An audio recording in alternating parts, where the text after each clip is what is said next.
This video will walk you through using your calculator to find measures of center.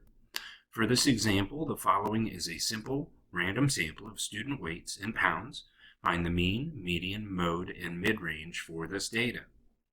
First thing we're going to do is enter this data set into one of the lists of our calculator. As I press Stat and Edit, you notice that I've already placed into the list 1, L1, the data values that we're going to use for this problem.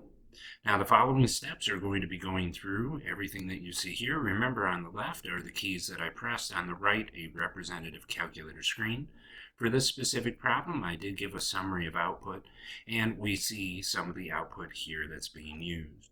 So let's go ahead and go to Stat, over to Calculate, and option 1 is what we're going to use for this computation. So one variable stats. Now this calculator is going to ask us for the list. Please notice up here, for those of you that have the older version of the calculator, you're going to have to tell it the list name by selecting L1. It's going to put one variable stats on the screen and you select L1.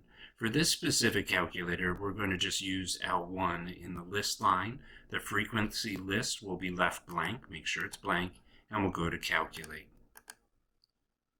And we see that it flashed the one variable stats L1, and we're going to get our output screen here.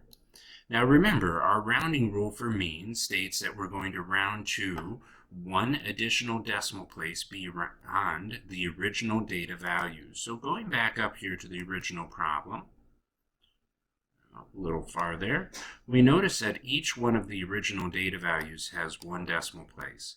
So that means carrying one more than that will mean to round to two decimal places. So our mean will be 147.07 as we round to two decimal places. Now don't forget, we must use the appropriate symbol, which is the X bar. Since this is a sample mean, then we have our number rounded correctly, and we must have units. Those are all items that will be graded upon. Next thing we can deal with is the median. So if we use our down arrow key here, we can see the median, MED, is outputted right here in the calculator as 115.6. Now no rounding is necessary, so we only round to two decimal places if rounding is necessary for this problem.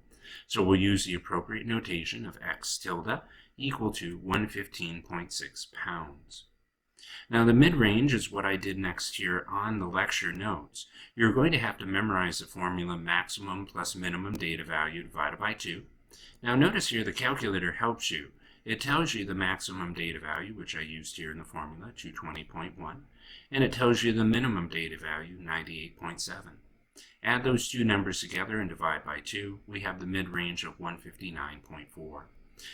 Don't forget that we still do have units, pounds, but there is no symbol that we are required to use for mid-range. We only have symbols for mean and median.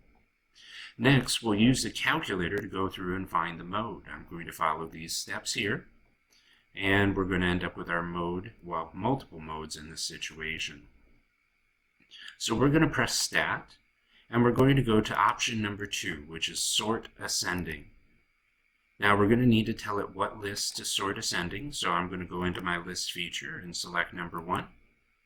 Alright, and I'll end my parenthesis because I feel it's necessary, but it'll probably still work if I don't. We'll hit enter. Now what our calculator has done is sorted our list ascending, so that means it's going to go from small to big in the numbers, allowing us to look for patterns. Now we can either go into our list feature and select L1 and press enter, and scroll through the numbers this way. Or since this is stored in our calculator, we can go to Stat and Edit, and we can look for the patterns here. Now we're looking for numbers that repeat, and they'll be next to each other. And we notice that both 114.5 and 220 and 1/10 both repeat twice, so they are the modes of this data set. There is no symbol to use, but you must use appropriate units.